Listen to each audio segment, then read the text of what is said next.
Will Smith turned down The Matrix to make Wild Wild West. That's not a joke, that's history. And it might be the most symbolic decision of his career. Flashy over foundational, commercial over cultural, impulse over instinct. Today, we're dissecting a trajectory that spirals between billion-dollar blockbusters and baffling self-sabotage. A career that raises the question few dare to ask: is Will Smith a misunderstood genius, or simply addicted to control? Let's rewind. You're offered The Matrix, a genre-defining vision. A director on the edge of revolutionizing cinema, and you say no. Not because of scheduling or politics, but because he didn't get it. That was Will Smith. He shrugged off what would become one of the most influential films ever made. Instead, he went with Wild Wild West, a tonal disaster of a Western comedy hybrid that flopped spectacularly. One movie changed pop culture forever, the other became the punchline to a career-sized riddle. But it didn't stop there. Inception came knocking. Christopher Nolan, Leonardo DiCaprio, a cerebral blockbuster that challenged its audience and transcended genre. Smith turned that down too. Why? Because he couldn't see himself in the role. He stuck with his formula: charming lead, massive explosions, happy ending. But real greatness doesn't live in formulas. It lives in risk. DiCaprio dove into uncertainty. Smith watched from the shoreline, still clinging to old tricks. Then came Django Unchained. Quentin Tarantino wrote the role with Will in mind. A layered character driven by justice and vengeance. But Smith balked. He wanted Django to be the lead, even though he already was. Tarantino stood firm. Jamie Foxx said yes. The result? Critical acclaim, Oscar wins, and a career-defining performance. Smith, meanwhile, revealed a troubling pattern. Instead of serving the story, he wanted the story to serve him. Great actors vanish into their roles. Will often demands roles bend around him. That mindset crashed hard with After Earth, a film he produced, co-wrote, starred in, and used to launch his son's career.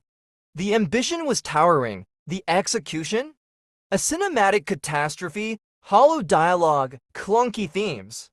Allegations of hidden Scientology messaging. It wasn't just a flop, it was the sound of ego echoing back unanswered.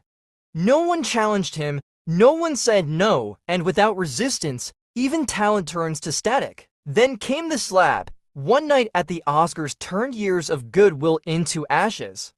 Chris Rock made a joke. Will Smith walked up and, in front of millions, struck him.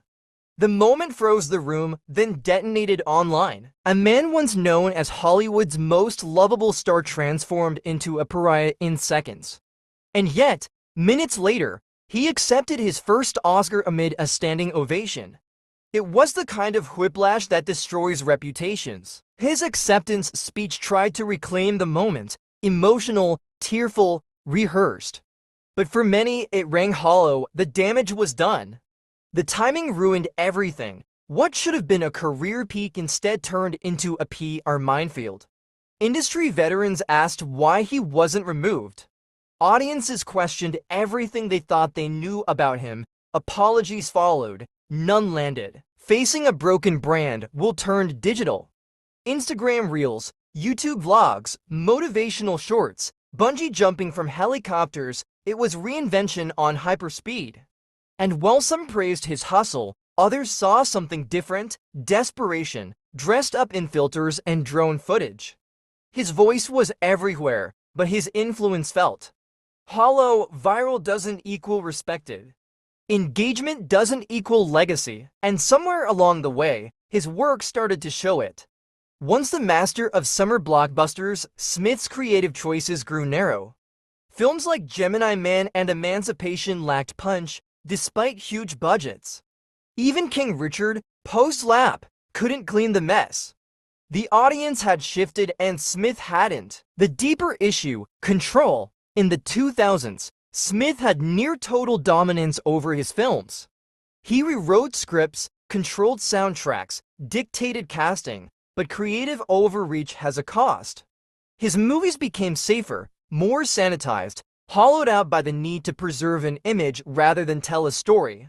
He became predictable, and predictability is the enemy of cultural longevity. Then came Will, his memoir, a raw, brutally honest reflection on trauma, insecurity, and collapse. It could have been cathartic, it could have reframed his past, but instead it bled chaos. It didn't control the narrative, it surrendered it. Readers didn't walk away with clarity, they walked away confused, even unsettled. Vulnerability is powerful, but only when paired with control. Smith gave us everything except direction. His inner circle didn't help. With fame came silence. Directors deferred. Co-stars softened, executives caved. The friction that sharpens talent disappeared. Every misstep from After Earth to the Oscars was made in a vacuum. And without challenge, his worst instincts flourished unchecked. When the fallout hit, his response lacked urgency. The slap demanded clarity, instead, we got silence. Then slow, awkward apologies. Chris Rock, meanwhile, turned pain into profit. An acclaimed comedy tour and a Netflix special. Rock owned the story, Smith lost it. The public didn't split, they moved on. From fan favorite to cautionary tale in less than a year. And yet, it wasn't always this way. Will Smith once took massive risks.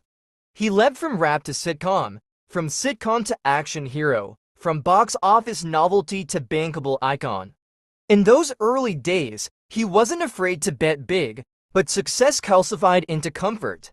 Comfort bred repetition, repetition bred decline. Even now, his social feeds overflow with curated brilliance, high-octane stunts, gym grinds, motivational mantras.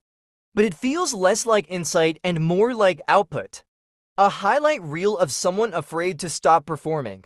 What's missing? The struggle, the flaws, the humanity. Then came the rise of deepfakes. In 2023, Will Smith's face appeared in videos he never filmed, selling products he never endorsed. TikTok was flooded with fake speeches, fake partnerships, fake personas. And he said nothing in the AI era. Silence is dangerous.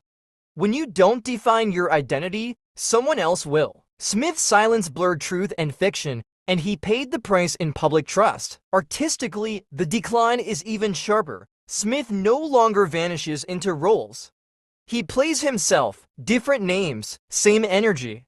Audiences see it. There's no transformation, only repetition. Compare that to Denzel Washington, quiet, consistent, ever-evolving.